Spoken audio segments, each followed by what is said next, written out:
Fox News alert right now, President Trump in Malaysia for the first part of a week-long high-stakes visit to Asia as his administration announces they've just reached a successful framework for a deal with China ahead of Trump's meeting President Xi this week. GOP Senator Dave McCormick sits on the Foreign Relations Committee. He joins us now. Senator, thank you for being here. What's your reaction to the news that there is this framework now reached on the rare earth minerals part of the negotiation?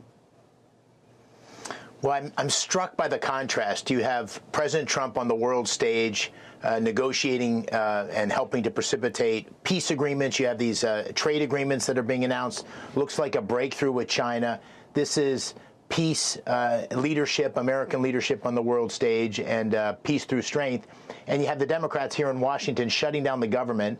Air traffic controllers aren't getting paid because they don't like what was passed in the Big Beautiful Bill, and they're trying to essentially hold the government hostage to getting the extension of the Obamacare subsidies. So the contrast between leadership and the things that are happening here at home are palpable.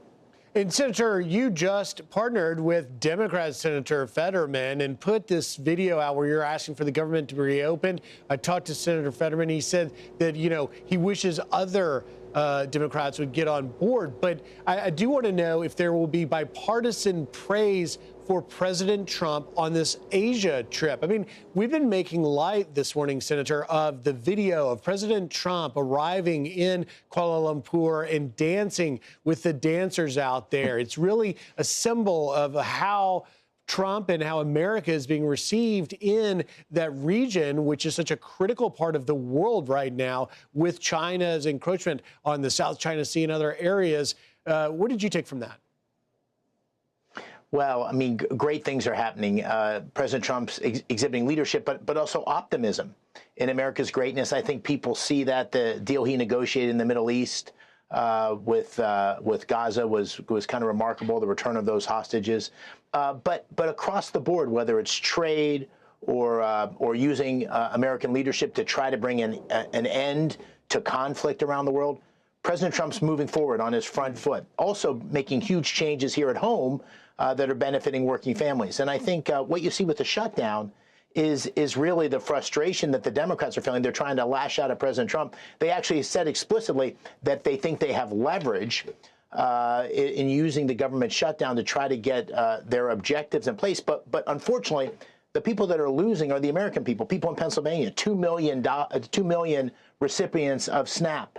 Right here in Pennsylvania. So this is a problem. Senator Fetterman has been a great role model on the Democratic side. He has said he will never vote to shut down the government. I'm saying as a Republican, regardless of who's in the majority, it never makes sense to shut down the government.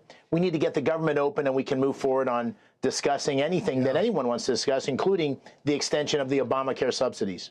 And Senator, before we let you go, I want to give you an opportunity to address tomorrow marks 7 years since the Pittsburgh synagogue shooting, the deadliest act of anti-Semitism on American soil. Your thoughts? Yeah, it's a tragedy. I live right around the corner from the Tree of Life. 8 people butchered on that, or I'm sorry, 11 people butchered on that day, 8 people wounded. It was an absolute horror. But honestly, what we saw that day is what we've been seeing since October 7th. On October 7th, there was a surprise attack against Israel, but we've also seen a second surprise attack where anti-Semitism has bubbled up across our country. We need to have leadership to stand and say that is completely unacceptable. That's another area where Senator Fetterman and I have tried to be leading voices. And it requires leadership across public officials. And unfortunately, there's too many people in the Democratic Party who have sanctioned that sort of awful behavior. And this horrible remembrance of the Tree of Life killing, which is tomorrow, is a reminder that we've got a long way to go.